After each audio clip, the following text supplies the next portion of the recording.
السلام علیکم ورحمۃ اللہ وبرکاتہ۔ جب بھی معاشرے میں نکاح کی تقریب ہوتی ہے، دو افراد ایک بندھن میں بندھتے ہیں نکاح کے ذریعے۔ یہ چند بول ہوتے ہیں جو ایک اجنبی مرد اور عورت کو ایک دوسرے کا لباس بنا دیتے ہیں۔ جب ایک گھر بنتا ہے تو اصل میں یہ ایک معاشرے کی ابتدا ہوتی ہے، ایک خاندان کی ابتدا ہوتی ہے۔ اللہ فرماتے ہیں وَعَاشِرُوهُنَّ بِالْمَعْرُوفِ کہ تم ان سے بہترین طریقے کے ساتھ زندگی گزارو۔ لیکن بعض اوقات ایسا ہوتا ہے کہ دو اجنبی فرد اس نکاح کے بندھن میں بھی بندھ کر ایک دوسرے سے محبت نہیں کر پاتے، بچے ہو جاتے ہیں تب بھی مزاج نہیں ملتے۔ ایسا ہوتا ہے کہ پھر مجبوراً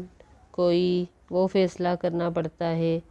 جو بظاہر اللہ کو پسند نہیں ہے، لیکن پھر بھی اللہ فرماتے ہیں فَإِن كَرِهْتُمُوهُنَّ فَعَسَىٰ أَن تَكْرَهُوا شَيْئًا وَيَجْعَلُ اللَّهُ فِيهِ خَيْرًا كَثِيرًا کہ ہو سکتا ہے کہ تمہیں ان عورتوں میں بہت ساری بری چیزیں ہوں جو تمہیں پسند نہیں ہو، لیکن ہو سکتا ہے ان میں بہت سی خیر بھی ہو۔ ایسا ہی مردوں کے لیے بھی کہا جا سکتا ہے۔ ہو سکتا ہے آپ لوگوں کی انڈرسٹینڈنگ نہیں ہو، یعنی کہ ذہن نہیں ملتے ہوں، لیکن وہ عورت آپ کے بچوں کی بہترین پرورش کر رہی ہو، وہ باپ بہترین باپ ہو جو اپنے بچوں کی ہر طرح کی ضرورت پوری کر رہا ہو۔ قرآن میں سورہ بقرہ میں ایک جگہ یہ آیت بھی آتی ہے کہ وَعَسَىٰ أَن تَكْرَهُوا شَيْئًا وَهُوَ خَيْرٌ لَكُمْ ہو سکتا ہے تمہیں ایک چیز بری لگتی ہو لیکن وہ تمہارے لیے بہترین ہو۔ وَعَسَىٰ أَن تُحِبُّوا شَيْئًا وَهُوَ شَرٌّ لَكُمْ وَاللَّهُ يَعْلَمُ وَأَنْتُمْ لَا تَعْلَمُونَ کہ ایسی کوئی چیز ہو سکتی ہے تمہاری بیوی میں یا تمہارے شوہر میں، وہ تمہیں پسند نہ ہو بظاہر، لیکن ہو سکتا ہے اللہ نے اس میں بہت بڑی خیر رکھی ہو اور تم کسی اور چیز کو پسند کرتے ہو، یعنی طلاق کو یا الگ ہونے کو یا گھر کو توڑنے کو تم یہ چاہتے ہو، لیکن ہو سکتا ہے وہ تمہارے بچوں کے لیے بری ہو، کیونکہ اللہ جانتا ہے وَيَعْلَمُ وَأَنْتُمْ لَا تَعْلَمُونَ اللہ جانتا ہے اور تم نہیں جانتے۔ اسی طرح کا واقعہ آتا ہے جب سورہ احزاب میں نبی کریم صلی اللہ علیہ وسلم کو اللہ کی طرف سے حکم آتا ہے کہ وہ اپنے منہ بولے بیٹے حضرت زید کی بیوی سے نکاح کریں گے، یعنی ان کا نکاح ہوگا، تو نبی کریم صلی اللہ علیہ وسلم یہ نہیں چاہتے تھے، لیکن اللہ نے یہ فیصلہ کر لیا تھا۔ جب یہ آیت اتری وَمَا كَانَ لِمُؤْمِنٍ وَلَا مُؤْمِنَةٍ إِذَا قَضَى اللَّهُ وَرَسُولُهُ أَمْرًا أَن يَكُونَ لَهُمُ الْخِيَرَةُ مِنْ أَمْرِهِمْ وَمَن يَعْصِ اللَّهَ وَرَسُولَهُ فَقَدْ ضَلَّ ضَلَالًا مُبِينًا کہ کسی مومن مرد یا عورت کے لیے یہ جائز نہیں کہ جب اللہ اور رسول کوئی فیصلہ کرے ان کا کوئی اختیار نہیں رہ جاتا، اور جو اللہ اور اس کے رسول کی نافرمانی کرے گا تو بے شک وہ کھلی گمراہی میں پڑ گیا۔ یہ آیت سن کے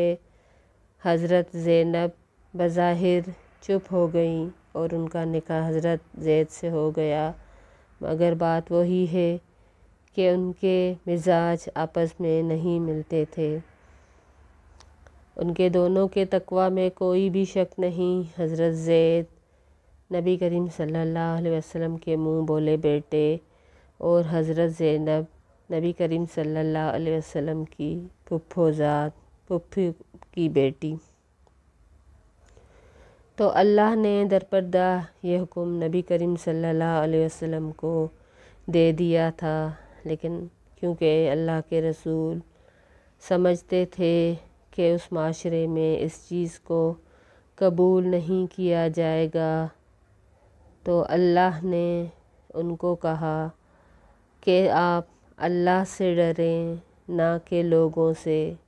وَتَخْشَوْا النَّاسَ،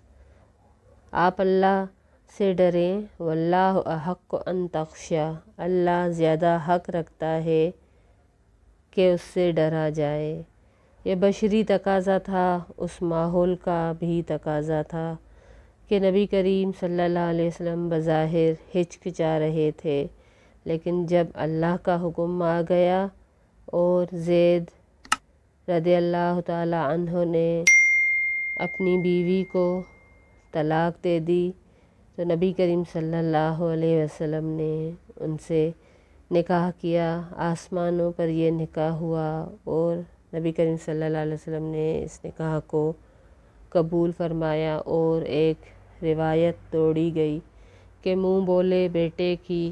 بیوی سے شادی کی جا سکتی ہے، حالانکہ عربوں کا یہ کلچر نہیں تھا۔ طلاق کے بارے میں ہی اللہ سورہ نساء میں فرماتے ہیں کہ آپس میں میاں بیوی کو صلح کرنی چاہیے، والصلح خیر،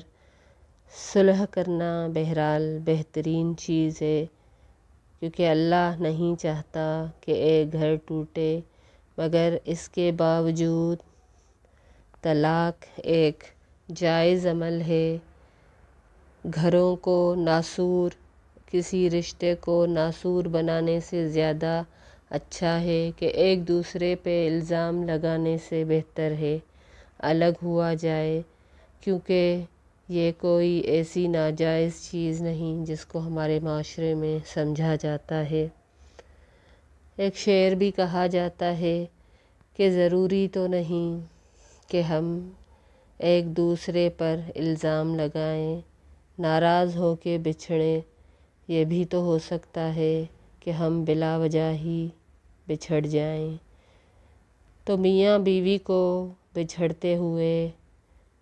ان اقدار کا خیال رکھنا چاہیے، ایک دوسرے پہ الزام تراشی، ایک دوسرے کی کردار کشی سے پرہیز کرنا چاہیے، اور طلاق کا ایک طریقہ ہوتا ہے، اس کو ملحوظ خاطر رکھنا چاہیے۔ نبی کریم صلی اللہ علیہ وسلم کے زمانے میں کسی نے اپنی بیوی کو حیض میں طلاق دے دی، نبی کریم صلی اللہ علیہ وسلم نے فرمایا کہ تم اس سے رجوع کر لو، اور جب یہ حالت طہر میں آ جائے اور تم اس سے الگ ہی ہونا چاہتے ہو تو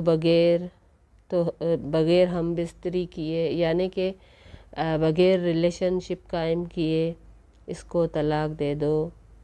طلاق کا ایک مکمل طریقہ ہوتا ہے، اور وہ طریقہ یہ ہے، قرآن مجید میں آتا ہے الطلاق مرتان، کہ طلاق دو ہیں۔ اگر ایک کپل فیصلہ کر ہی لیتا ہے کہ ان کو الگ ہونا ہے، تو اس کا پروسیجر یہ ہے کہ حیض گزرنے کے بعد شوہر بیوی سے نہ ملے